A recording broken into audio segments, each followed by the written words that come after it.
With a message for my people. Nick Dad, baby. We the new label. Yeah. Now this the black sheep sticking it to him. I need a crib like I'm Gatsby. I need it. In hand, just understand my Pockets that deep. with nothing to prove. I ain't got nothing to do. Yes. What's good, everybody? Welcome back to Veterans Minimum, the number one sports betting vibe on the planet. All things Veterans Minimum are at Veterans Minimum. We have a very exciting and fun show today. I'm excited. George is excited. Oh, yeah, We're in man. the building, baby. It's always good to be in studio. Yeah, bro. It's the Monday feels. We're feeling fresh. It was a pretty good weekend. You know, it's another huge week for me. It's a fucking enormous week for me. It's the Masters week. There's no better sporting event to watch over a 4-day period in the middle of the day than the Masters. And I'm telling you this. It's better than March Madness, the round of 64 at the beginning. There is nothing that gets me fired up more than seeing the Magnolias, than hearing the little piano riffs, and just soft golf commentary at the prettiest golf course on earth. I'm fucking ready. I'm firing big, by the way. There's 3 golfers: Colin Morikawa, Brooks Koepka, Justin Thomas.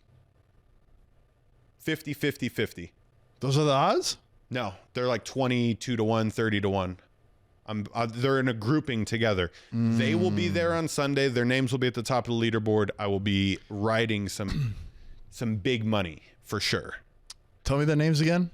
Brooks Koepka, 30-1, Colin Morikawa, 18-1, Justin Thomas.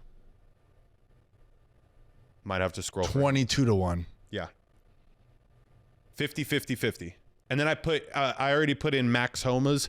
I put in 15 for Max Homa. He was like 75-1. What about my boy Phil? Bro, Phil, trust He me. degens. That's why he's my boy. He's one Get of it. us. What's his odds at? 130-1. 10. I'm putting 10 on Phil. We gotta. Bro, because here's the thing with a golf course like that, and this is why I love golf so much, bro, is because every year at the Masters, there's an amateur who's never played the course before that like soars up the leaderboards. But then it's people like Phil Mickelson who have played this 30 fucking times. He knows the course like the back of his hand. It's perfect. Bro, listen, I'm not exactly a golf savant. Yeah. Is Bubba Watson the race car driver? Oh, Bubba Watson's. Oh, that's Bubba Wallace. Yeah. Right. Bubba Watson has won shit before, right? Bubba Watson's won the Masters before. 600-1 odds? Yeah, bro. Is he like washed?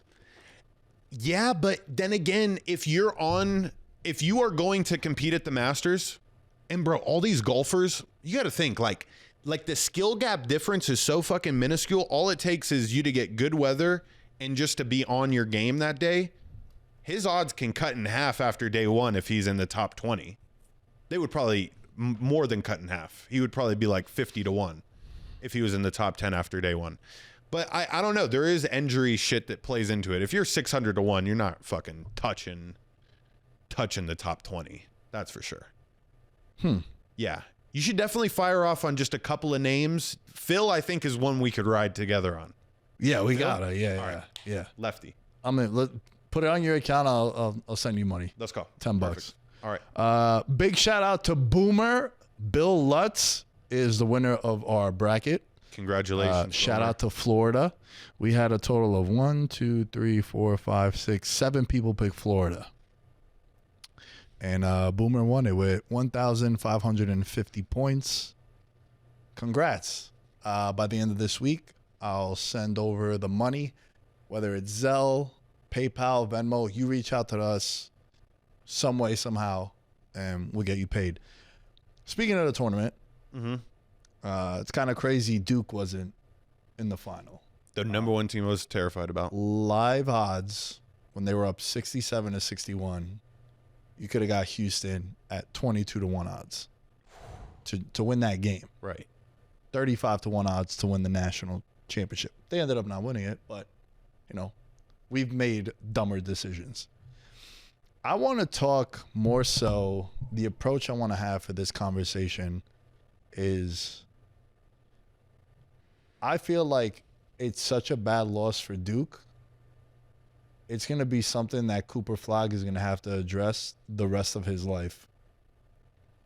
Because I know it's a team sport, but, like, how do you not step up to be like, yo, shit's getting crazy. Let me settle it down. Let me settle it down, right? One of the big reasons why I felt like the Warriors were so good during their heyday with Clay, forgot who it was in sports media, but they called him a run stopper. So, like, if the Warriors were up 16 and another team cut it to 7, Clay was like the perfect guy to just bring it back up to 12, right? Or the other way around, where he would jumpstart runs, right? Like, obviously, Game 6 Clay is like an actual nickname that he's developed. Thoughts on that take about this lingering throughout the rest of the career for one Cooper Flagg? Couldn't be any more on the nose. And you are always told as the star athlete, right? Heavy is the head that wears the crown, that is able to carry this team to such great heights. Unfortunately, when you play at a school like Duke and you're surrounded by other guys that are going to be in the league, bro, it's not anything necessarily negative against him. The other 4 people that were on the court with Cooper Flagg at the end of the game, they will be the main end-of-game shot takers in the NBA for their respective team eventually if everything pans out. Like, it was a star-studded roster. But when it comes time to take over a game, there's 2 things that he's either going to do from this. He's either going to say, no, I'm the guy, and we're going to live and die by the decisions that I make going down the run, or he's going to continue to try to be the ultimate team man, which I feel like is what cost LeBron a lot of his finals, right? And I know not necessarily the team around him was built to compete in some of those NBA finals. But then again, it was like you were seeing LeBron in crucial moments, like, take the back seat, and you're also wanting him to just take the shot, bro. Like, MJ, Kobe, they were never passing it. And everyone was cool with that. So now we're going to have to see, moving on in Cooper's career, which path is he going to take? And also, to your point, I'm not talking about the last 90 seconds of the game. They didn't score for 10 and a half minutes. That's where it got to be like coaches drawing up plays like, fucking throw that shit out, bro. You don't need it. Let me get the ball. Let me decide things. That's what I mean by, was the moment too big for him? Because he had a nice game also. Yeah. Like, he's been amazing all year, and he's still going to be the number 1 pick. But it's just going to be something where he could go on to win 6 NBA titles, 4 MVPs, be all NBA year in, year out. Every season you'll see most points in 80 games or the 120, whatever. They'll still be like, yeah, what happened in the Final Four, bro? Chris Webber still hears about it. Yeah. Right? The Memphis team that lost to, what was Kansas, right? Wasn't that it? Derrick Rose and Mario Chalmers, right? Like the free throws, the missed free throws there at the end. You didn't think I'd pull that one out of that, did you? That was good, bro. There. That was good. So, like, he's going to have to deal with that forever. And that's what I think when I was watching that game, because he's great. He looks the part. But I just think that he's going to have to answer to this from here on out. For sure. But you know the thing that I always found to be just so nerve-wracking as a player? Think about this. Okay? It's his first ever season, obviously, in college. He wins AP Player of the Year. That very first tournament game, I'm watching Duke, and it cuts to a commercial, and it's a McDonald's commercial featuring him. How, like, just fucking nerve-wracking does that have to be? Like, do you think that would play in your head at all? Like, as, you know, you're going down the stretch of the Final Four and you haven't scored in 6 minutes and you go to timeout and you're sitting there on the bench and you're like, fuck, I hope they're not playing the commercial right now. Like, that's what I thought about, especially being the caliber of player that he is just like, the pressure is on. And now you're getting this is the first taste of, you don't get what you want.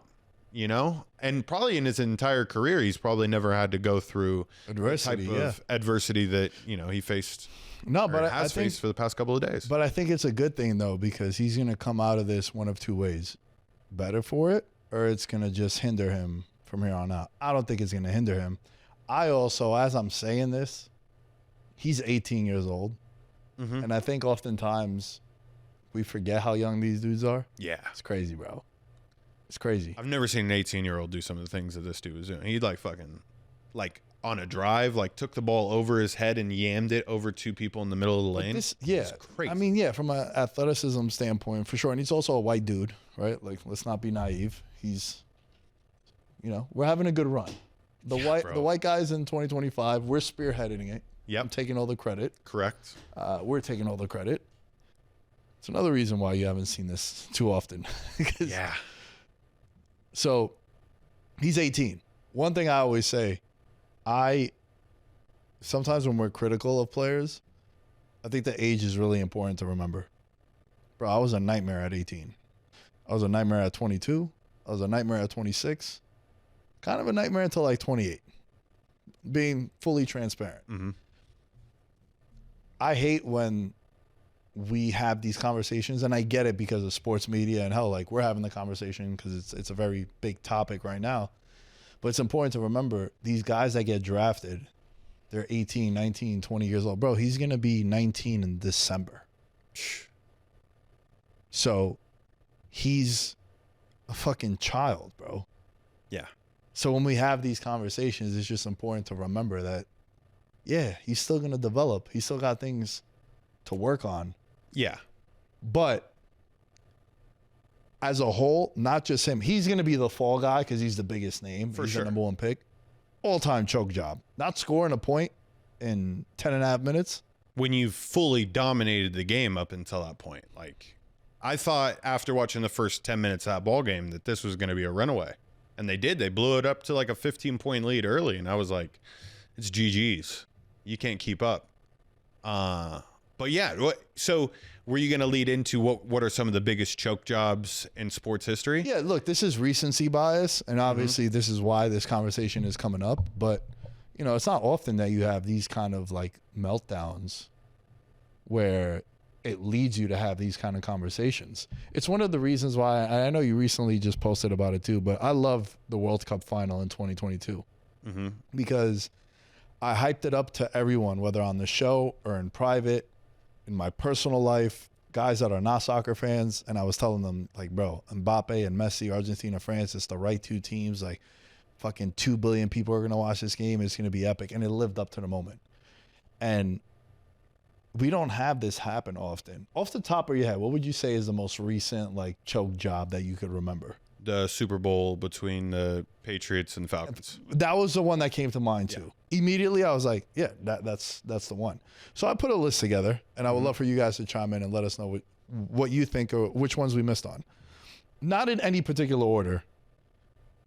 Warriors blowing a 3-1 lead to the Cavs.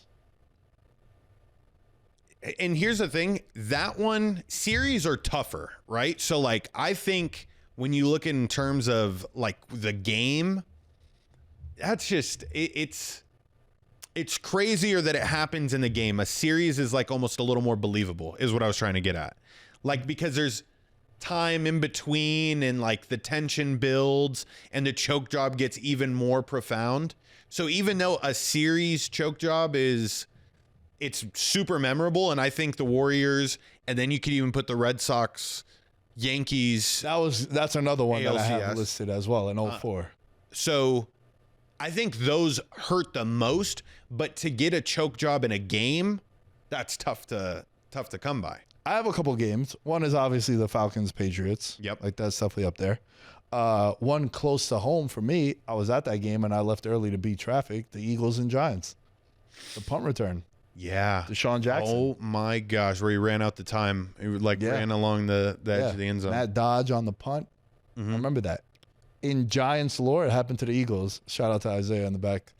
One of the reasons why it doesn't sting as much, the next year the Giants won the Super Bowl. So, like, It suppressed. yeah, dude, I went into like a pretty bad depression there. I was not very happy. A soccer one I have. AC Milan was up 3-0 at halftime against Liverpool in the Champions League. Liverpool comes back 3-3 and then beats them on penalty kicks in Turkey. Damn. Yeah, all-time choke job. And, like, AC Milan at the time was, like, they had the World Player of the Year in Kaká. He won the Ballon d'Or. It was either that year. But, like this team was fucking loaded, right? And Liverpool hadn't won the Premier League in England in so long, but they ended up winning the Champions League. So, like, that's another one, too. Outside of that, bro, you know what? You kind of swung me on the series thing. Like, it's so profound that those have to be at the top of the list. Any series collapses are the biggest choke jobs in sports history. When it's a game, it's like, damn, it was just they got them in a bad stretch of 30 minutes to an hour. Like, I think about, would you categorize the Saints losing to the Vikings and the Minneapolis Miracle as a all-time choke job? No, I don't think a choke job is a particular play. Yeah. Because that was just like a legit miracle play. Yeah. It's not like Minnesota came back down 4 touchdowns. Correct. That's what I envision as a sports either team or an athlete choking a game away. Right.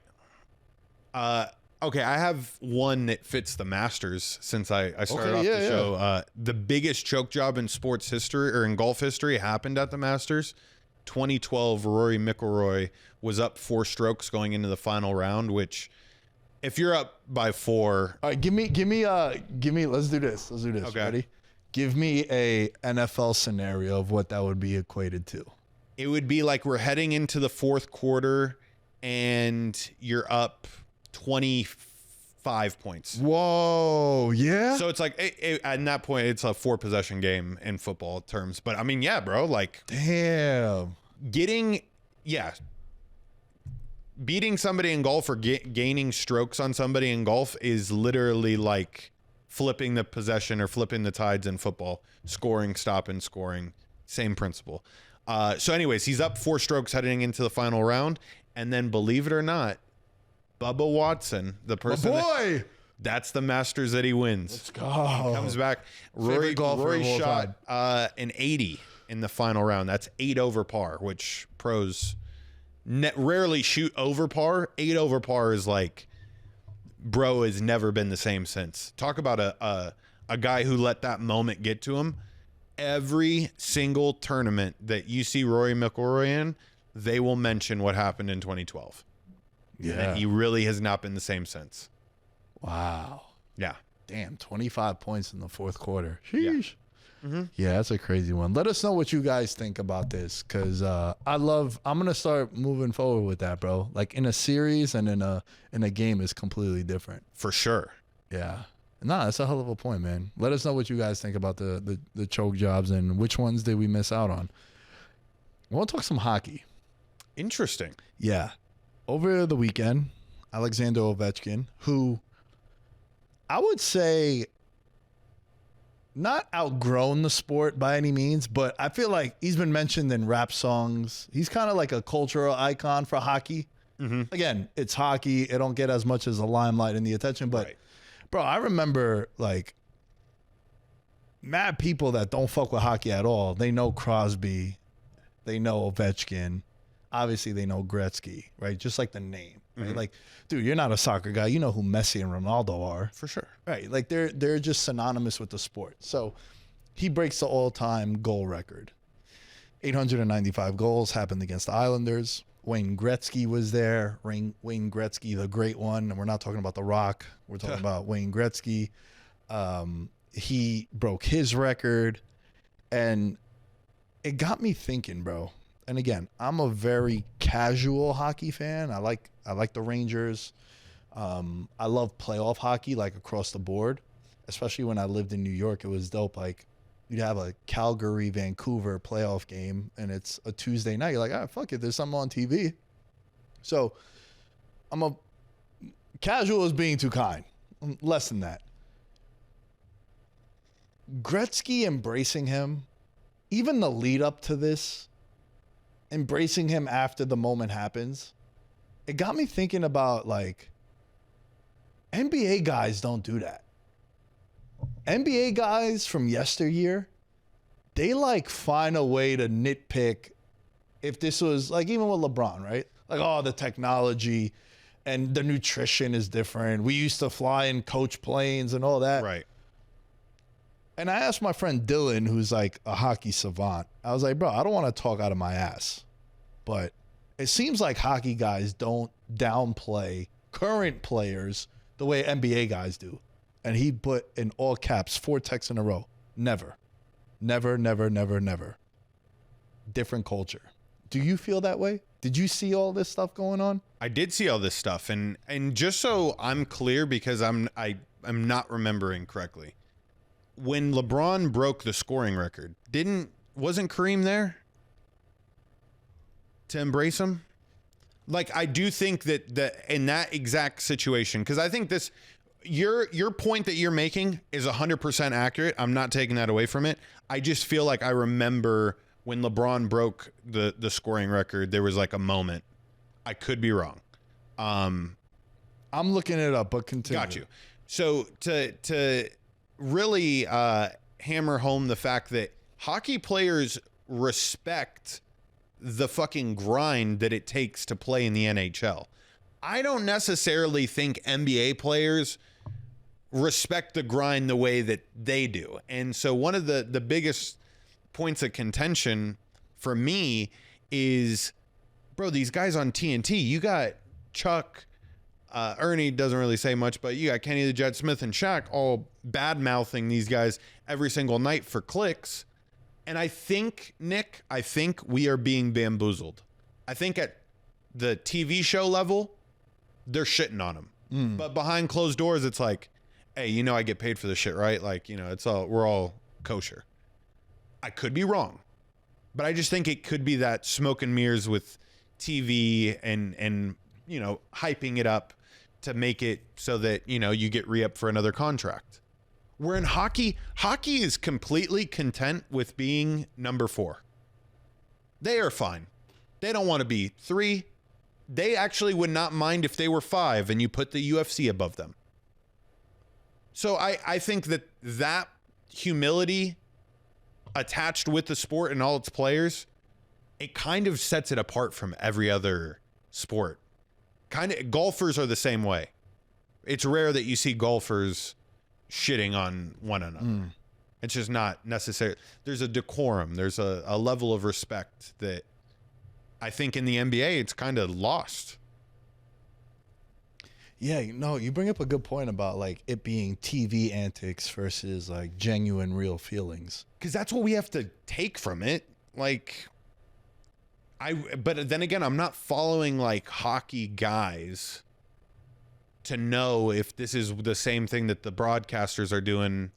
You know, the spitting chicklets guys, Chris Bissonette or whatever the hell they like. I don't know if that's just natural, but even when I've heard those spitting chicklets guys talk on other podcasts, it's never bad. That's what I'm saying. Like, it's never bad. Because like, bro, look, we follow all the social media accounts that are sports based, right? Yeah. Like, I follow spitting chicklets. Yeah, I follow that, and the Barstool Sports guys that are always post. Like, I follow it and I see it.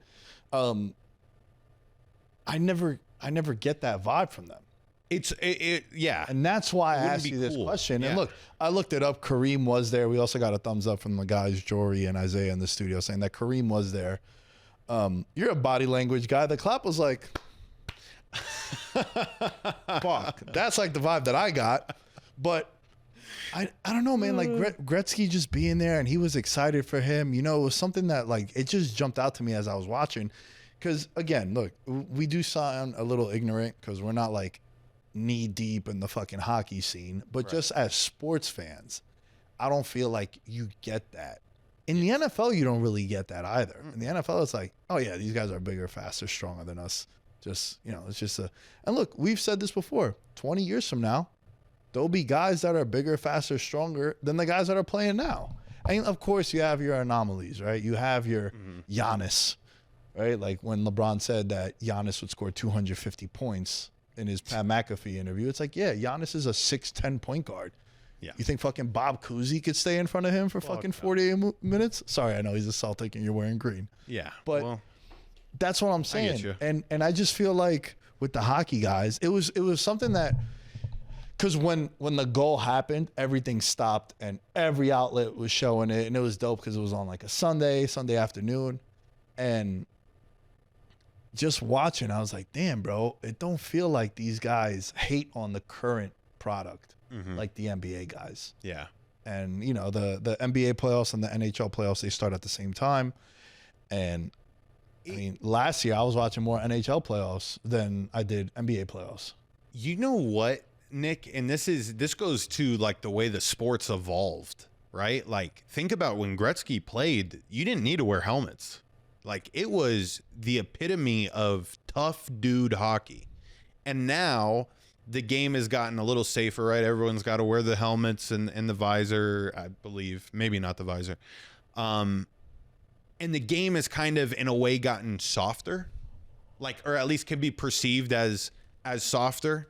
Where in the NBA, the game's completely changed. Like, you can't look and see the way the game was played in the NBA in the 80s compared to the 2000s compared to now. Like, the game evolved. Hockey, to me, has not evolved in any way that wasn't just put the buckets on.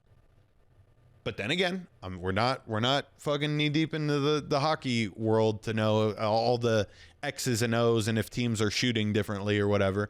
But it just seems like that sport has remained the same. It hasn't done like what the MLB did, where it's like, okay, now we're doing a pitch clock. Now we're trying to embrace modern. Hockey has always been the same. Yeah, and listen, I'll tell you this much, bro. Hockey and UFC events are my favorite in-person sports to go attend. It's like fun. hockey in person is popping, bro. Mm-hmm. It's easier to track the puck, as opposed like on TV. I know a lot of people be saying sometimes like finding the puck could be very, very difficult, but the vibe to it, it's always fun. It's I like sports where it's difficult to score. So like, when someone scores in hockey, it's an eruption in the crowd. Correct. Soccer, the same thing. Until there's a game-winning shot, like, how often are you getting that? Yeah. You know, like how many golf claps can I give after a layup? You know? Exactly. Yeah. And how often is it happening in football? Right. You know, like it's like a sack on 3rd and 8 to end the game, the crowd goes crazy. But with hockey and soccer, the reason why I've always gravitated to them and like watching them, it's because it's difficult to score. And so then when you do score, it's such a like, fucking, yeah, let's go, bro. And then when you look at it, like, you know, Ovechkin probably averages like 20 minutes of ice time. Right. Basically plays a period worth of an actual game. Fucking guys go in there 45, 60-second shifts and then they're out. So to have that kind of impact is also absurd too. Yeah. You know what I mean? Like it's crazy to think about. He also looks like he should have every record in the book. Like, I've never seen an older hockey player. Like, his grays, bro, are just the grayest. And he just looks rugged. And I know he's looked like this his whole career, but he looks like he breaks records. Yeah. You know, like when LeBron breaks Kareem's record and, you know, the hairline was on point that day. He got that. He was prepared for that one. He made sure that he made the stop at the barbershop before he went in that day because he knew, hey, I got to be looking on point. Ovi looked like a fucking grandpa. It's nuts. Yeah, and look, like he's been in the league now for 20 years. Like that's crazy. Yeah. You know, longevity and the video of him and his wife walking into the restaurant and they hand him 2 Heinekens. Oh my God. It's like, yeah, that's the PED for him. Facts. Fucking crushing beers, crazy Russian. But yeah, I was just curious, man. What were your thoughts? No, that's a good take. That is a good take because I think as time progresses, we will see NBA guys just don't fuck with each other. And is it for the clicks? We'll find out. Yeah, because dude, like I could tell you this much from like a MMA standpoint. I know a lot of guys from yesteryear, they don't really shit on the new guys because it's like, bro, I came in, I was just a black belt in jiu-jitsu and I was able to, now like everyone gets introduced as a mixed martial artist. Like everyone comes in, you got to have a complete game now in MMA in 2025. Yeah. You can't just, Be a one-trick pony. And again, there's anomalies. Second time I say that word on this show to just explain to people like Alex Pereira. He's so A++ at kickboxing that he's able to navigate through. Habib with his wrestling, but he's great on the ground. Has some stand-up. Now you gotta have everything. You can't just be like, you can't be a boxer that wants to take up MMA and be good at it. Yeah. You might get a knockout or two, but like until a wrestler puts his hands on you and takes you to your ground. Now you're like, oh shit, now you don't know what to do. Now you're fucked. Yeah. Right? Or the other way around. If you're a guy that needs to take it to the ground and we stand up for 15 minutes, you're gonna be a punching bag. Facts. So, yeah, let us know, especially because, you know, we have a pretty big audience in Canada, our neighbors up north. Oh, and yay. They always chime in whenever we talk hockey. So I would love to hear your thoughts and let us know exactly how you guys feel. Because, you know, I asked my friend Dylan, it's his favorite sport. So I felt better introducing this topic and speaking about it. Because I just asked him and he's like, nah, bro, never. It's a cultural thing. They understand, to your point, like the grind, and, you know, they shake hands after playoff losses, bro. Absurd. You don't like it? Absurd. I don't like it either. Absurd, bro. I do not like it. I've ranted about this in the past. I do not like the handshake after. I am 100% a sore loser, especially when like I've given everything to something and I lose, bro. I need some time, Bro. to like. Yeah. I can't tell you how many times after football games when I was playing in high school, where like I would go and take off my pad. I wouldn't be on the line shaking hands, and then I'd have to go and be like, "Hey man, my bad." Like, you know, I would go to the coach and be like, "This hurts," so that's why I couldn't be on. And they'd be like, "Yeah, I get it, I get it." I wasn't gonna like not, you know. No, for sure. But here's the thing: like once you get past high school and you're in that college space where you don't necessarily, like in football specifically. This would be the last thing we leave off on. Did I tell you that some of the shit that Junior does, like at the end of games? No, tell me. So like he started getting on the habit of like being a towel snatcher. Like, so like, you know how they have the little hand towels with the school's logo imprinted on them. So, you know, big crowd, he's shaking everybody up, he fucking yanks the towel. Let's go. And then he starts walking. When they played Texas, right? Kelvin Banks, who's going to be one of the tackles taken in the top, he might be the first tackle taken. Junior took his towel. Savage move. Hell yeah. They got into a little altercation. Like Junior didn't like say anything back to him. He just walked away. He was walking straight back to locker room. He wasn't going to engage in anything. The other dude's barking at him, fucking trying to like get his towel back, and Junior's just like keeping it away like a fucking child. He's so petty, bro. I love it. I love it. Yo, this is great. This is great. It's Yo, so good. I'll end on this. And Yeah. I've told the guys this in the control room. When my friends and I used to go to summer parties when we were in college, and we go to like, you know, some girl's house and they throw a summer party. Mm-hmm. If like the night didn't go our way, or like, you know, maybe something went bad and someone was mad, we would take the remote control from the house. Or we would misplace it. We put it in like a mailbox. Right. We put it in the yard. We're like, it shouldn't be. Right. Just for the next morning when the dad is trying to watch TV. Where the fuck's the remote? Because now you got it on your phone, right? Like I don't have a remote at my crib. You just use your phone. I just use it on my phone. Smart. I downloaded the app because Darce has chewed like 17 fucking Remotes. So I have it on the app now. So like That is so funny. early 2010s, yeah. That's so funny. I'm gonna start doing that to be like if you I was about to say if you rub me the wrong way, pause. First one of the show. There should have been like 14 of them in there when we're talking about stroke game. Yeah. Or choke jobs. Fucking, I know they were having a heyday back there. Yeah. But yeah, no, now I even lost my train of thought. So, Now the stealing of the remotes. yeah. Oh, that's an all-time Yeah. move. I shouldn't say we stole a couple remotes for sure, but most of them it's like, you know, you take it from the living room, put it in the pantry, behind like the Doritos bags. Don't be a piece of shit. I won't be a piece of shit. It's a very good point.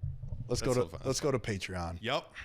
All right, George, before we get into this interview, big ups to the members of the Patreon. Patreon.com/veterans minimum. Remember, George, how much money do we want? Just $1. It's $1, baby. Yep. Let's pretend that we're at Crazy Horse 3, Sapphire. I'll be at 11 this weekend in Miami. It's gonna be a big weekend for you. I'm not going to be there this weekend, but $1 American is what we want. Absolutely. Patreon.com/veterans minimum. Big ups to the following people: Arabia, Mahul Patel, Thomas Robinson, Abel Rezin, Ben Kotzian, Christopher Velasquez, Derek Platees, Devin Rendon, Dylan Chadwick, Jerry Shapiro, Jordan Riley, Mike Stevens, Nicholas Messina, and Nick Crummage. Thank you all for your contributions to the Patreon. Access to the Discord. We got a lot of soccer picks this weekend. We got the UFC card as well. And we'll be out with a UFC preview later this week. Patreon.com/veterans minimum. George, Yes. we have a very special guest. Yeah, dude. Someone that you know very well, someone that you've been telling me we need to get on the show, and someone that you work close with. Yeah. So I'm going to give you the host role from here on out. Okay. This is now the George Carmona Show. The George Carmona show's got a great ring to it. It does. I like it. It was the inception. It was actually how I started podcasting, but I've evolved. But yes, no, not only is this a person I work close with, this is a person that will shoot me a text since she lives on the East Coast. It's 9 a.m. her time. I'm getting paragraphs at 6 a.m. about the Misunderstood podcast. And if you don't know about the Misunderstood podcast, you need to, after listening to this podcast, go search the Misunderstood podcast. 2 episodes every week, similar to VM. And it comes out on staggering days. So if you want, it's a never-ending VM Misunderstood cycle that you can get into. The host of the top 10 internet news podcast on the planet, Rachel Uchitel. Welcome in, Rachel. Thank you. It's an honor and a pleasure, boys. Thank you for having me. Oh yeah, the honors all ours. I know I've been telling you about this show for a long time. You have? And I knew when the timing was right and you came down to Vegas, we were going to have you on. Because Nick, we ourselves have a lot of theories about the nightclub industry. And I think this is like kind of the perfect place to start this conversation, because Rachel was like one of the pioneers when it came to nightclubs in Vegas, done the right way. And so that's going to be my first question to you, Rachel, is what was the nightclub life scene in the early 2000s of Vegas before you opened up Tao? So before we got here, it's really interesting. You know, I had come here most of my life because my grandparents live here. They were very big influences in the Las Vegas lifestyle, in the building of Las Vegas. So I'd come here for many years, but never like on the strip in terms of like being in a nightclub. I ended up moving here on a whim. I was getting divorced. Actually, I didn't even know I was getting divorced at the time, but I had a moment where I said, this marriage isn't working. I really want a love story. I enlisted a girlfriend of mine. I'll never forget, Hillary. Her boyfriend was cheating on her. And I said, listen, I'm going to drive somewhere. I don't know where I'm going. I'm leaving on Thursday. If you want to come with me, you can pack one bag. She decided to come. So I went with Hillary, myself, my 2 dogs, Rudy Giuliani and Ozzy Osbourne. We drove, we literally, I said goodbye to the guy I was married to. I said, listen, I need 30 days to figure out what I want to do. Let's not talk for 30 days. We said goodbye. We went, Hillary and I got in the car. And that night, as we started driving, I got a call from Jason Strauss, who was opening up Tao. It hadn't opened yet. And he was a childhood friend, a guy I had dated on and off for 25 years. He said, what are you doing? I said, I just left Steven. He said, well, I'm opening up a little nightclub in Vegas, and all the women here are strippers or cocktail waitresses. I don't trust any of them. If you don't know where you're going, come here and I'll give you a job. And you can just help me open up the club. So at the time, do you guys remember, you might be too young, but at the time they had that button you could hit on the top of the car and you could talk to a woman. It was like the SOS button. Oh, OnStar. Yeah, OnStar. Yes. So I said, I need you to put in the navigation system how we get to Vegas. So she did it and we were on our way. And we arrived Wednesday morning. We started working Wednesday afternoon, and it was a month before Tao opened. And that was how I got to Vegas, and that's how my life into the nightclub business started. So I'd never really been to a nightclub in Vegas. I wasn't or anywhere really. I wasn't a nightclub girl. And it was all about outreach before we started. So it's so funny because right now, here I am in Vegas. I'm staying in the Four Seasons. And when I walked in, I was like, the last time I've been at this hotel was on my weekly outreach rounds when I had to go say hello to the concierge and I had to give them my card and make sure they knew that anytime you have a guest, send them to me. Getting in a cab, getting in anywhere you went, your job was to do outreach, and you had to meet every single person in this town, be their best friend, so that they used you to send their clients to. So I'm telling you this story because we went to my old stomping ground, Tao, on Saturday night. And, I don't want to badmouth what's going on in nightclub industry or restaurants at the moment, but the customer service is so different than when we were here. Again, it was 20 years ago, but we were the best in the business. We knew everybody. Everybody loved us, and we bent over backwards beyond our job for the people that came in, whether they bought a bottle of beer or they were spending $400,000 on a table. So it became great. I was just there as a friend at the beginning, and then like 3 days in, the person that ran the door, which is the most coveted spot, what you guys might not know, in nightclubs. It's called the director of VIP operations. He got fired. The next one up for the job, she also got fired within a couple days. So they had no one to open the club. And it was a Thursday night, and they said, Rachel, you've been standing behind them for the last couple months. You got to do it.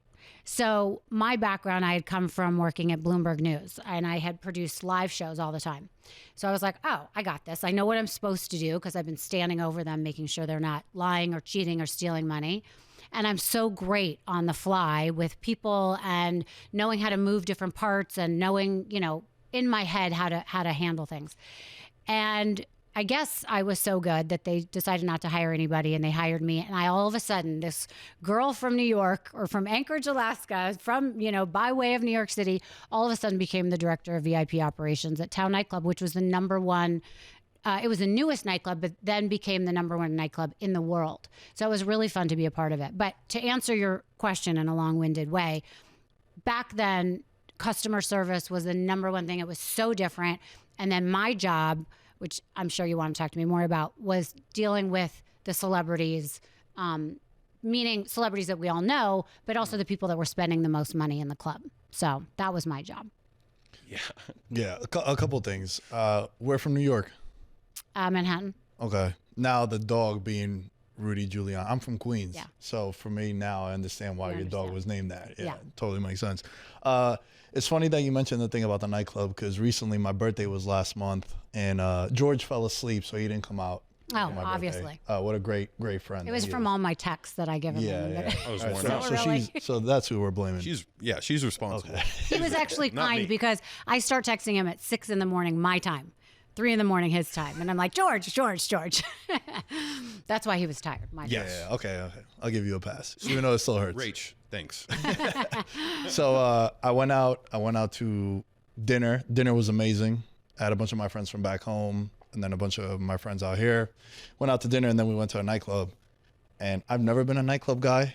Just never. I promoted when I was in the city, like almost every kid kind of did at some point. It was mostly because like I was making really good money. I'd make like $300-400 on a Saturday, and I'm like, yo, I'm rich. Yeah. When you're 21, 22, and I was in and out of college trying to figure out what I wanted to do. So for me, working one night and I'm like partying, and I would go like nicely dressed, not a suit, but nice dress pants, button down kind of thing. And but I hated going out. Right. I didn't like it. Now I only go out on occasion, and now I don't think I'm ever doing nightclubs again. I know never is a very broad, and never say never, but I couldn't agree with you more of how much it's changed, because it's just not fun. It's overpriced too. Yeah. I don't like getting hustled. Right. Right? Like I have no problem spending money, but like it bothers me with the coffee I just got from here. Yeah. That I paid $11 for this. Yeah. Because I was too lazy to go to the Starbucks and pay $4.50. Right. So like to me, it's like I just don't like getting hustled is Right. my thing. Well, So and- how much has that played into why you think the nightclub life now has kind of dwindled? Well, it's not like it was in terms of you're getting hustled now too, but you're not getting the customer service that goes with it that So it makes it almost even made worse. it worth it, right? So I would be the one at the front deciding who was spending what. And the way that we ended up having to organize it. And I don't know how much people talk about this, but now I think it's like a 2-bottle minimum or a $500 minimum, however they set it up. But for us, we would have people, the minimum we would do is a $3,000 table. And that was like for a side table in essence in a closet. I mean, it was terrible, up to $10,000-$20,000. But instead of saying, originally we started with, it's a 5-bottle minimum, 10-bottle minimum, people were getting sick. People were not able to stand at the end of the night. So my job was to have them sign a commitment envelope before they walked in. I'd take their credit card, write it down, and say, you understand it's a $10,000 minimum. You can buy 1 bottle at that, or you can buy, as many as you want for the club, however it works. But the girls working their job, I mean, listen, I had meetings with them every night before, shift meetings. You cannot sleep with these guests, but you got to know everything about them. And their job was to upsell, their job was to make money. And it's interesting. I don't really know why we put so much emphasis on it, because we didn't make more money. The club made more money. The way we made money was from tips and pooling it, right? So the better you take care of your client, whether that means stop drinking, your girlfriend's coming in, you better get rid of your wife, or vice versa. Those are the ways that we made money, by really being that wingman. But hustling now seems so different, because it's a hustle and you don't feel like you get anything out of it. You're not getting a best friend in this gorgeous waitress, right? You're not getting her to take you to the Rhino after. You're not getting a thank you note at the end of the day. So I don't really know what's in it for people that go to these places, besides thinking they're cool and being in a club. It was so different. We got a tour on Saturday of what was going on in Tao. And yeah, it's fun. The music's fun, whatever, the vibe's fun. But it's just totally different. And I would say, you don't want to be hustled. Go spend your money elsewhere, What do you think has been the reason for that? Do you think it's like a generational thing? Do you think the pandemic played a role in it? Because I've been trying to figure it out too. I think it's just the expansion. There's so much. When we had Tao, that was our only place. Word. And they had come, they're also, Jason and Noah are New Yorkers, and they started being promoters when they were 16. They get it, and they still get it, but they've expanded. I don't know how many places they have here now, 7, 8, and all over the world it was like, 40. They sold most of it to MSG, I think, at this point, but they're still, the managing partners. Listen, they're great guys, and everyone running this is very aware of what's going on. But I think the expansion has just blown up, and it's just too hard to train people the right way, be on top of that customer service. When you have more of a boutique, even though you can't call Town nightclub and restaurant a boutique at the time, because literally we were #1 in the world, it felt boutique because you knew everyone's name. And so it's just different. I just think there's too many, and no one really cares about anything beyond that night. They just care about making that money and the turnover. Yeah, that's extremely interesting. I know now, like, the level of work it takes to maintain the relationships with those people that are dropping hefty bills at the end of the night. Yeah. Run us through a list of some of the people here in Vegas that you saw, big name celebrities that you kind of knew everything about, and you were anticipating their arrival at Tao. Well, my job was to know any celebrity that was coming in. And it was really fun because they would ask for me. So at the time, I'll never forget, my favorite people were like Daryl Hall and John Oates, Bill Maher, like random people. And I'll never forget when Bill Maher was like leaning over a crowd to try and get through the stanchions to tell the security guard, I need to find Rachel Uchitel. And I spot him and I see his mouth saying that. I'm like, I've made it. I fucking made it.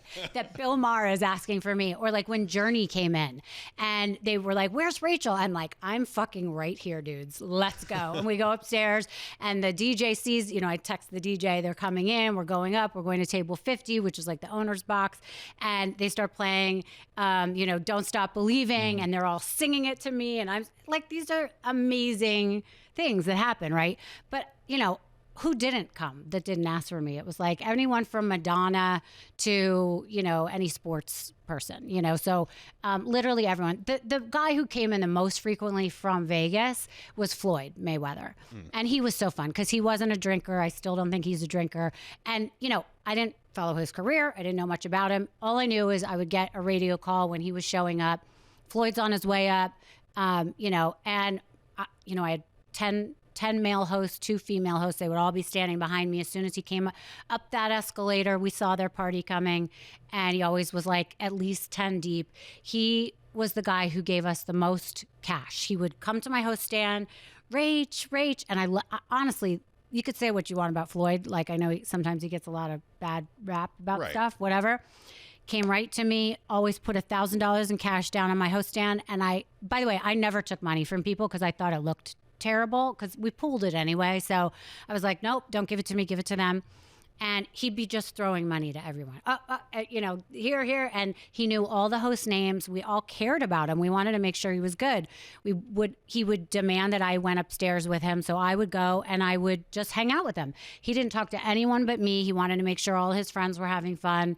And we would just like chat and hang out. And he was like a real dude, So like for me, Floyd was like my boy. I loved him. He came in all the time, never drank, never did anything scandalous or bad, and was respectful and great to everybody. But, I met everyone from, Britney Spears to J-Lo to, like literally anyone you could think of came through my doors, and I had to take care of them. Was we working at podcast studios, this thing happens like where we get a super big name guest and you're like you expect them to have the entourage and the security and be super stuck up, and then they're the nicest people in the world. Tell me about a couple of people or any times that you had people that are like mid-level celebrities but expected like the Floyd treatment. Oh my God, well, you had so many. I mean, I can't remember mid-level. Well, Vanessa, what was her last name at Hutchins? the time? No, Vanessa Milano. She's married to Nick Lachey now. So it's Vanessa Lachey now. I'll look it up. And I think it's Vanessa. So she was a little bit difficult and treated everybody like she was a rock star, and said some racial slurs and got in a lot of trouble. Paris Hilton was a very big star, but she peed in the corner once because she didn't want to go to the bathroom. Nice. Whoa. Yeah. My type of woman. Yeah. CC Sabathia, big star at the time, rolled in just one person deep, but I had to stop him because he had a huge chain on him. We didn't allow chains. No shit. Yeah. So, and he had sweatpants on. So I was like, and I'm hearing in the radio, Rachel, you can't let him in with that. And I'm like, I have to tell this guy that he can't come in. So I'm like, CC, I have to have you tuck that in to your shirt. And he's like, I'm not fucking doing that. And then, I'm like, and you can't wear sweatpants. So we left and he came back and he was so cool. He took his, whatever the gold chain is, I can't remember, and he put it around my neck and I wore it for him while he went in the club. But you make great relationships with people like that. T.I. was not a big star at the time, the singer, the rapper. I think he had just won Best New Album or Best New Star, whatever it was. He came in and was a terror. Ended up, he was like, hey, we're coming in. He had 20 dudes deep, and we just couldn't let that in. So I said, I can let you and 5 guys in. And I'll never forget, he's like cool and suave, and he's like, come here. I lean in, he leans into my ear. He goes, if you don't let my fucking group in, I will break your kneecaps. Right. Whoa. And I'm like, Rubber Band Man is tripping. yeah. So like, different things like that. And listen, I am not someone who has nervous energy. So that kind of thing didn't bother me. It was actually kind of fun, but I'm like, no problem. 1 second.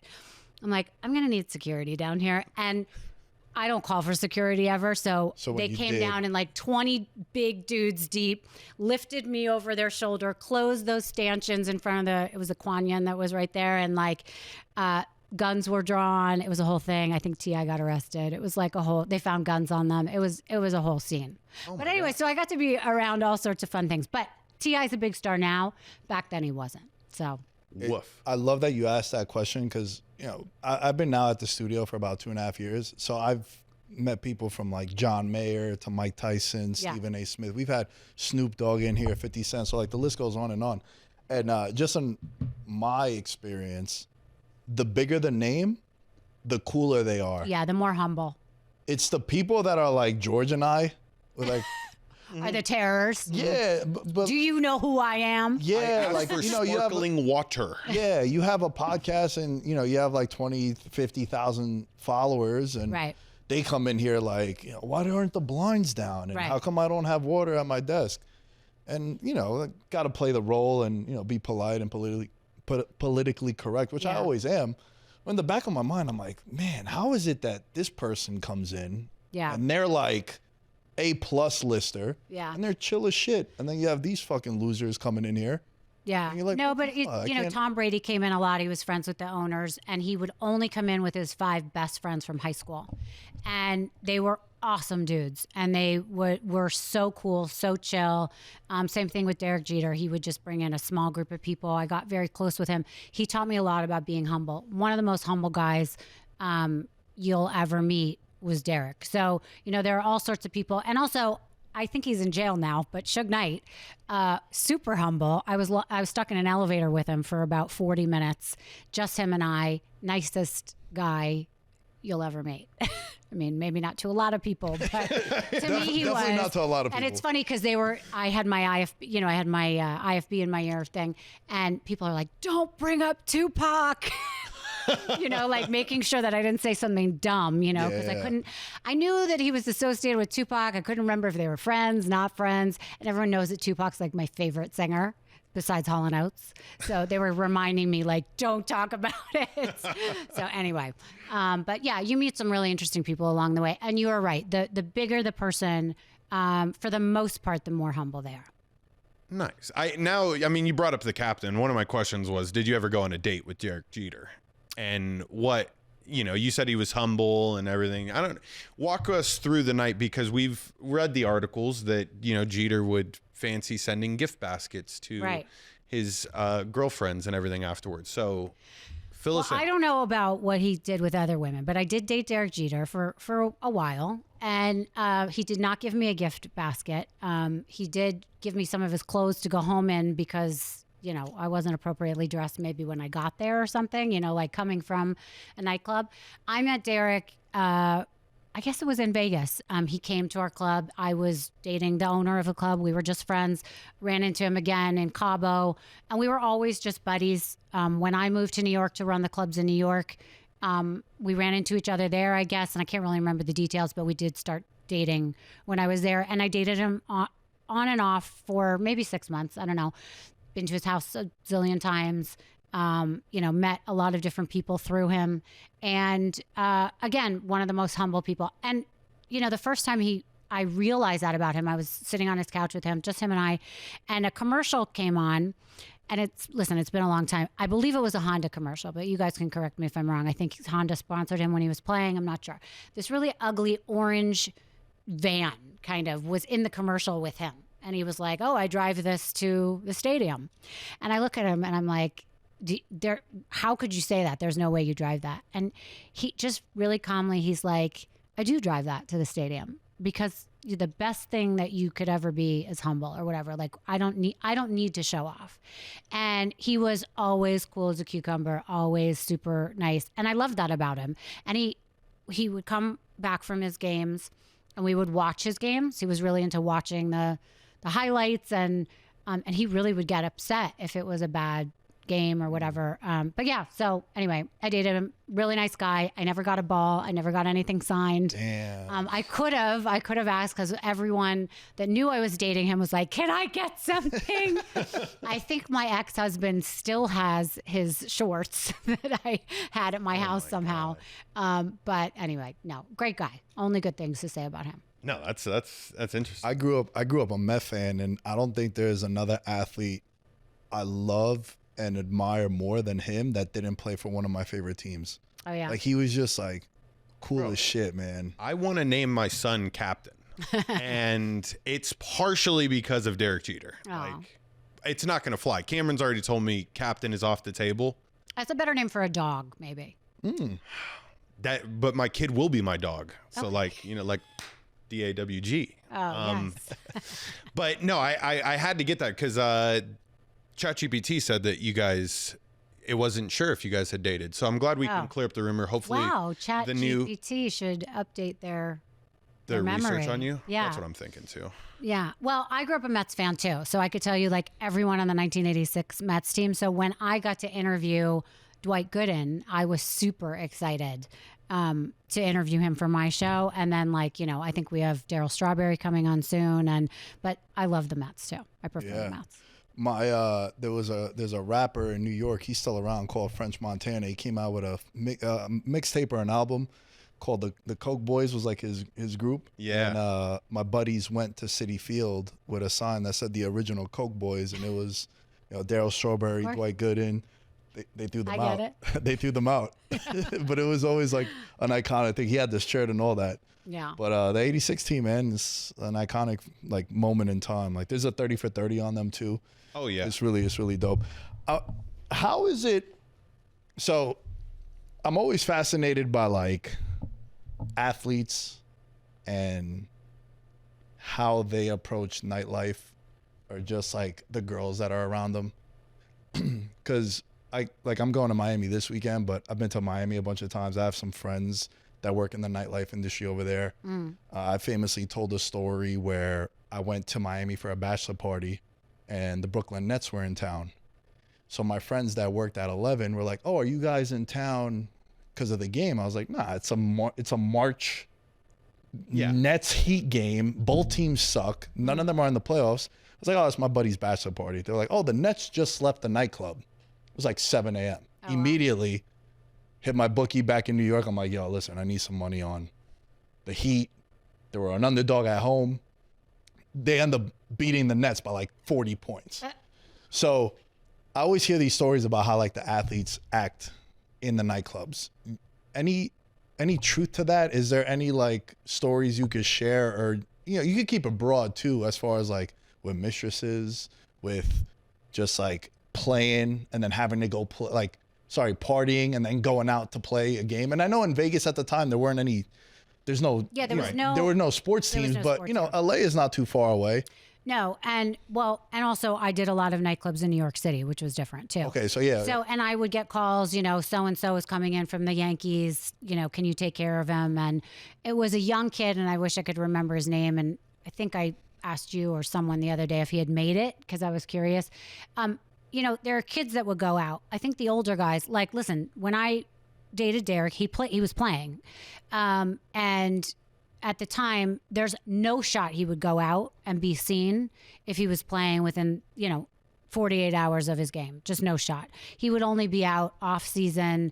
Older guys like that who knew the game and knew how to represent, I don't think would ever be caught dead out. Younger guys may have done that, and probably got in trouble for it. Real quick, just to stop you there. We always talk about that, how like it's dope when teams have a bunch of young guys because the future is bright. Yeah. But like a team like Memphis, they just fired their coach in basketball. They have no one on the team that's over 30. Oh. So it's like all these guys are young, and to your point, what you're telling us now, they don't know any better. Yeah. So having the dude that's 35, 38, and he's been in the league for so long on a veteran's minimum, he could direct them like, "Yo, bro, look, we got a game tomorrow. It's not going to look good." Right. So I love that you brought that up. Yeah, and also a lot of the guys who are a little bit older have wives, have families.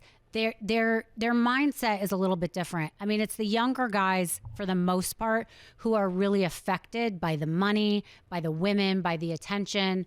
And listen, don't get me wrong. I think it's very difficult. And I've dated some guys who were very famous.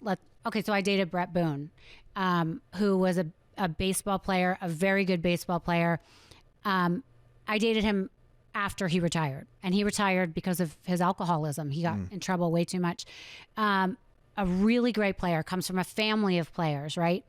But he admitted to me, when I got close to him, he had cheated on his wife, 600 times a year, their entire marriage, because every time he went away, he would sleep with like 3 different girls. Okay, 600 is crazy. Yeah, crazy. There's only 365 in the year. That's what I said. I was like, I don't even get that. We're only on the road 80 days.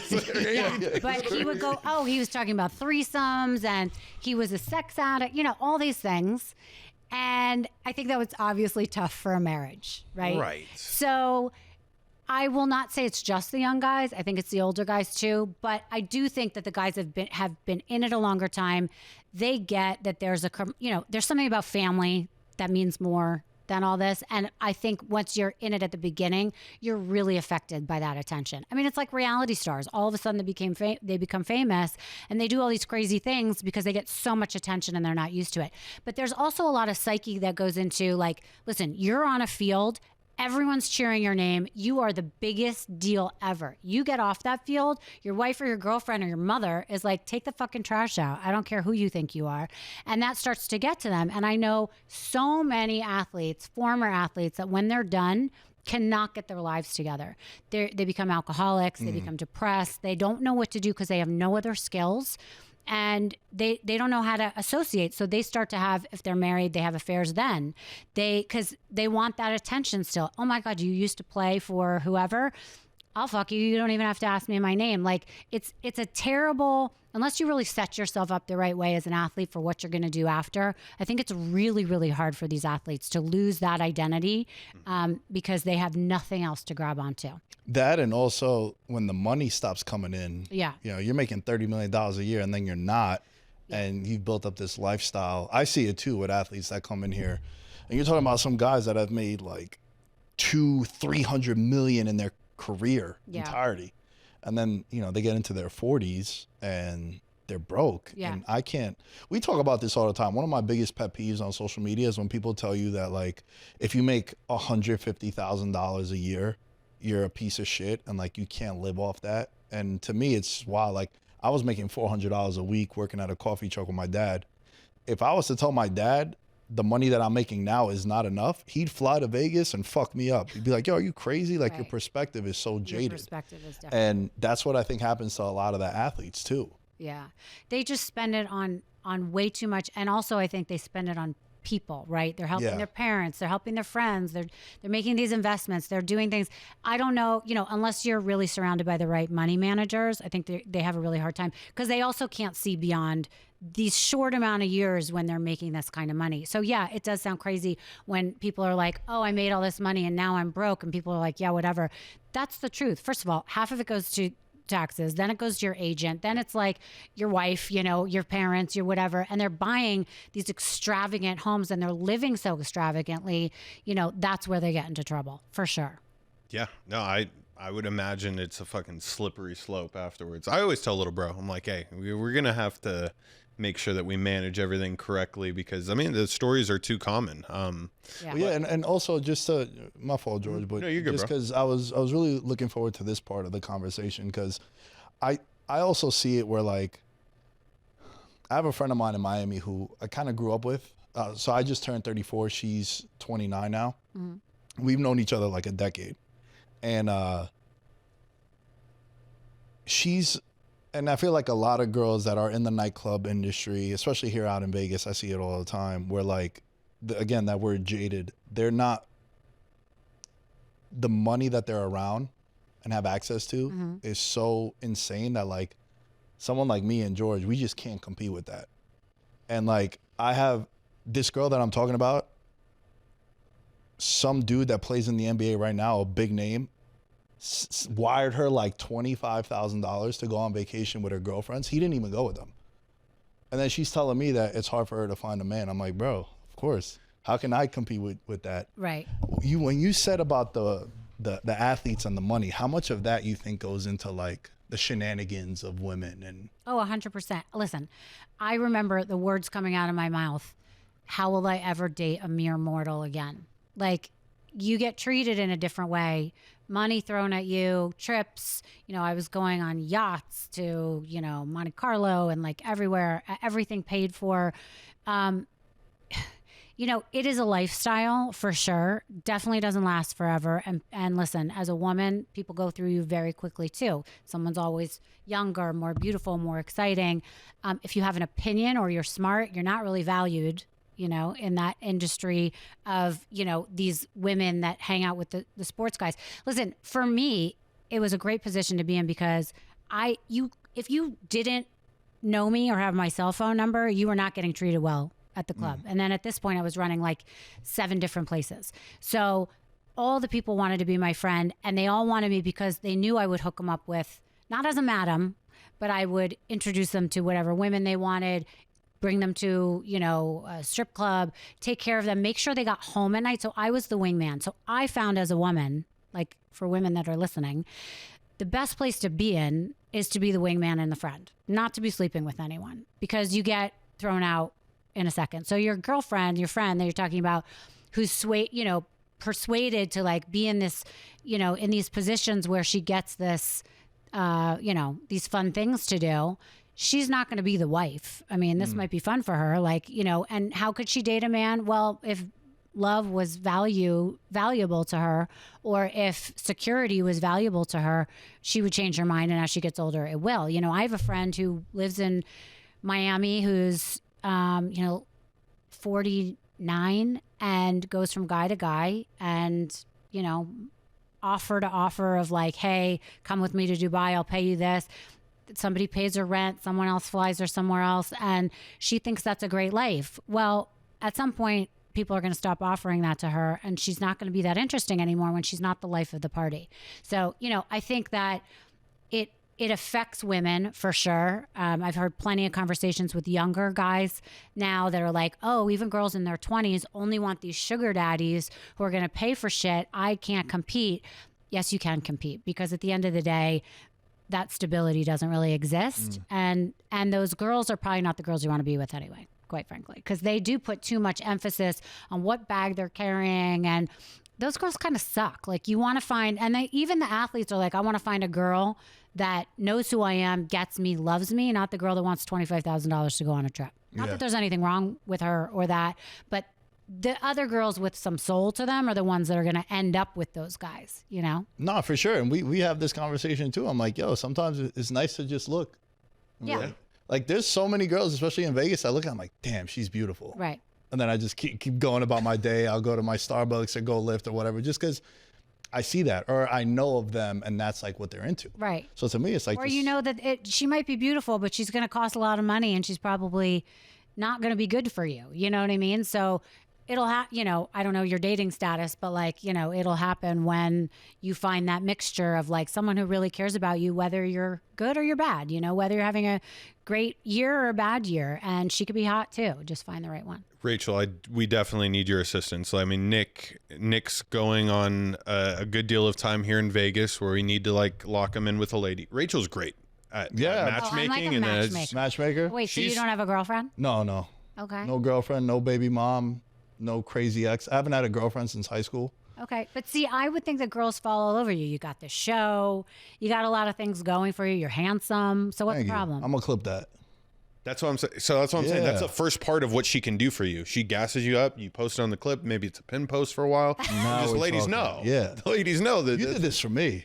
You're welcome. Let's go. She had my back earlier. It's hard to live in Vegas too, because you get a lot of transients, and then you get a lot of girls who are beautiful. So they make a lot of money because they work in this industry, right? And they're, waitresses or dancers or whatever. Not that there's anything wrong with it. They're boss bitches, which is great. But again, a lot of money's being thrown at them. So you got to just find the one who's like, I don't care about that. I'm a homebody. Listen, I was a homebody doing this job here. I wanted to be at home. I turned it on when I got here. When I went to work, it was in my contract. They had to give me diet ginger ale in my champagne glass. And when I had to do shots with the clients of vodka, it had to be water. So I had my wits about me, and I'd go out and I'd party all night with them. And then as soon as it was over and I made sure they were in bed and they paid their bill, I'd go home and I'd watch movies. I'd hang out with my dog, I wanted nothing to do with that. So it was all smoke and mirrors. That's the kind of girl you want to find. But yeah, also to your point though, and I agree with you, I'm cool with how you make your money. Yeah. Truthfully, don't fuck with little kids. I know it's dark, but like don't do that, and don't like molest anyone. I would hope that that's a standard. Yeah. It's just, that's... But for real, like outside of that, you want to sell feet pics, you want to post your asshole on the internet? Wait, you wouldn't have a problem with a girl that was on OnlyFans? Not at all. No. Okay. I'd like some stuff too. Like I'm a size 10 in sneakers. Maybe I could get a pair of Jordans every month. Like I think that's a fair request. He's being Okay. materialistic, right? But yeah, like I'm cool with it. So if she was posting her asshole on OnlyFans, you'd be like, that's my girl? I'm cool with it.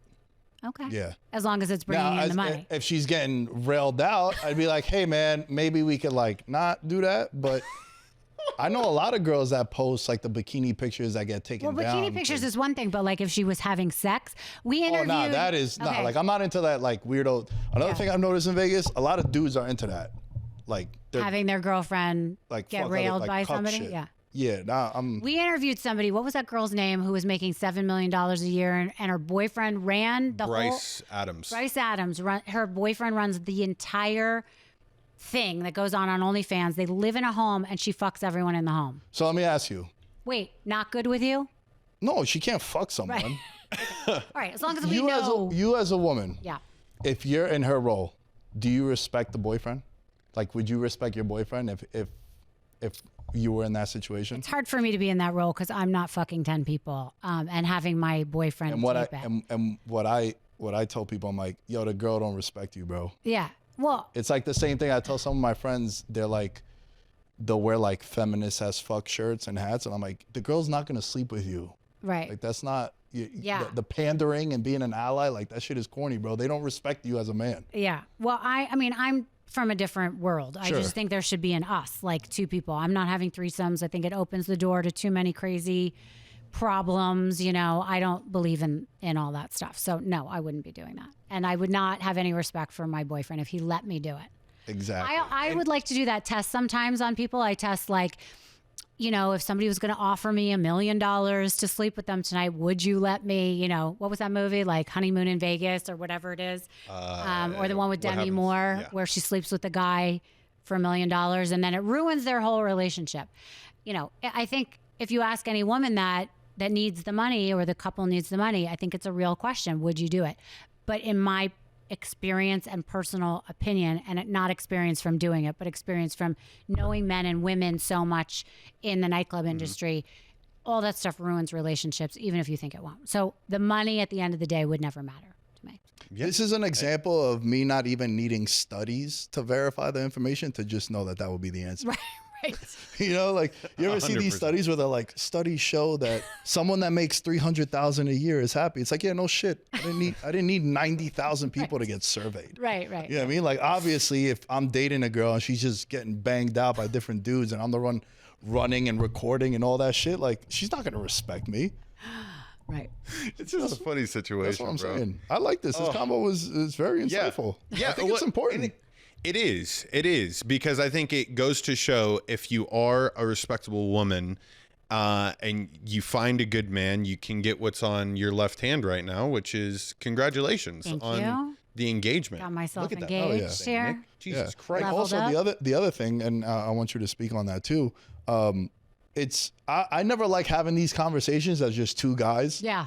You know, like it's 'Cause cool then to it have a comes- woman's yeah. perspective because it's like, all right, we clearly do not see an entire perspective Right. of a woman. So that's why I appreciate you coming on course. and telling us this information. It's Of been course. fun. Oh, you should make this into a dating show once a month or something. I could give you guys some tips. Oh, Not actually- you. 100%. So Yeah. there's we call it the 22%ers. Like when you look at our analytics, we have 22% is female. Okay. And like the betting, sports betting industry, it's like people are blown. They're like, what the fuck? So we've coined high. it the 22%ers Nice. are like the female audience. Okay. So yeah, I'm hoping that they come from your platform, Right. listen, so Oh nice yeah, little dynamic. no, it's gonna go up after the show. It's definitely gonna go up. And Nick, I had to ask this after the whole engagement thing because you recently have been in headlines for getting engaged to Dan Yeah. Donovan out in the lobby right now. Dan's a great guy. Dan's a great Watching guy. the college national championship Yeah, right doesn't now. care what we're doing. Too busy watching the. He's an ex-ball coach Basketball. himself. Great guy. Both of your guys' names have been in headlines because it just so happened that you got engaged the same week that Tiger Woods and Vanessa Trump were also in the news for announcing their relationship.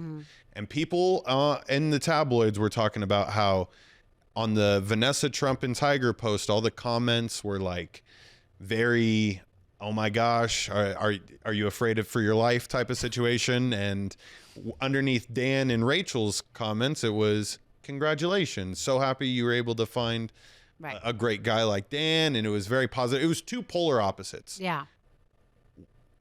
I mean, it's just, I know it was a crazy coincidence, but like, what are your thoughts on the whole Tiger Woods, Vanessa Trump relationship? Well, I'll start that by just saying it was first of all I did was post it on my Instagram. And I did that because I had sent a picture to a guy I was wearing his outfit, and he was a friend of mine, and I sent him a picture saying I got engaged, and he knows both Dan and I, and he went and posted it on his site. So I was like, oh shit, I know that we have mutual friends, it might get out. So I said, Dan, I'm just going to post it. And I posted something that said, so this happened, and showed my ring. And that was that. Within 20 minutes, I had, TMZ writing me, the Daily Mail, Page Six, everybody, The Sun writing me saying, hey, can we get a comment? Hey. So I was just like, oh boy, this is going to blow up a little bit. Anyways, it did. It went all over. It was in over 200 headlines, which was really nice. It started out with Rachel Uchitel finds a love story or gets engaged. Then it transferred to Tiger Woods' ex-girlfriend gets engaged. Then it became Tiger Woods' mistress, finally closes the deal or whatever. Then it became Tiger Woods' ex-mistress ones up the golfer because she got engaged. And then I was like, wait, I've got to read that story. So I was like, how did that happen? And I didn't even obviously, listen, I don't live in a cave. I obviously saw the headlines. People sent me the headlines when it was posted on Tiger's site or Instagram that love is in the air and he's now with Vanessa Trump. So of course I saw that. I didn't really make the connection until I saw the media make the connection.